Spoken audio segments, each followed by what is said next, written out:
Hi, welcome. On this video, I want to take a couple minutes to talk about the issue of pride and arrogance within the dog training community. And again, you see this through various statements from trainers, comments that they make when confronted with what the truth is. And again, I talk about all the inherent problems in the dog training world, what defines a process based on a dog owner experiencing a relationship problem with their dog.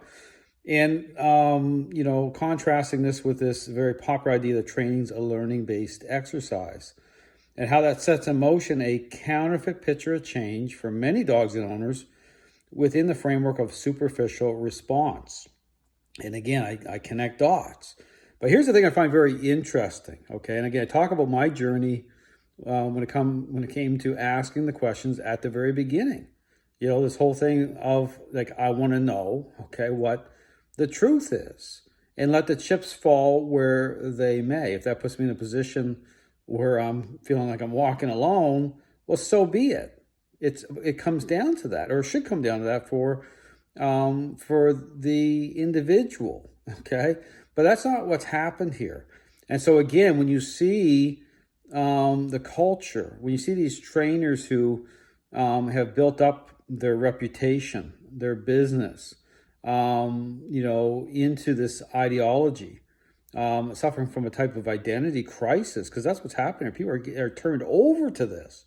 So, but you see this pride issue come out when challenged, based again, I talk about specific information.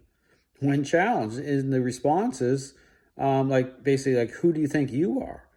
Well, Dale must think, or whoever, that they're the only one that's right, like offended, like triggered and offended, and that type of prideful arrogance, and it's pervasive in the dog training world. But here's the thing: is wouldn't you think that sooner or later someone's going to step up and identify what the real issue is? Like that just makes sense. That that there's there is truth. And so what I've been encountering here, because again, what I say is like, pay attention to what's happening, because this has nothing to do with evidence. This has nothing to do with these trainers wanting to ask the questions that need to be asked and connecting the dots to all these controversies that's happening in the dog training world. This has everything to do with, I'm going to do what I want to do, because think about it, if the truth is subjective, if there's more than one way to train the dog, like according to these individuals who are superficially focused, who are appearance driven, then it allows me to do whatever the heck I want to do. And then I can exploit, I can make money, I can blame shift, which is going on. I can engage in the culture of that. I'm not accountable to anyone but myself. And I can make money at it. I can put my reputation in it. And then now, look at it. And then someone comes along and says, hold on here a second. Well, that's where the reputation, the pride, the ego kicks in, because to accept what I'm saying, you have to humble yourself. I mean, think about it. There's a trade-off. You have to be willing to let it go. You have to be willing to kind of pull down your idol and say, you know what, it is what it is. And the majority of trainers out there are not going to do it, okay? People have to understand what's really going on here. So at the heart of this issue is pride. And people aren't going to want to hear this, but that's the truth.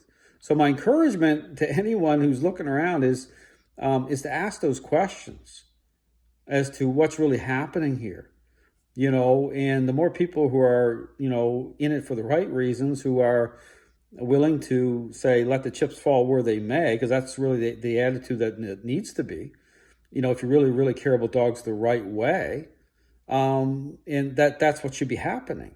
That's not what's happened whatsoever. So again, let's put it out there that at the heart of all this is pride, arrogance, and the unwillingness to make the trade-off. Thanks for watching.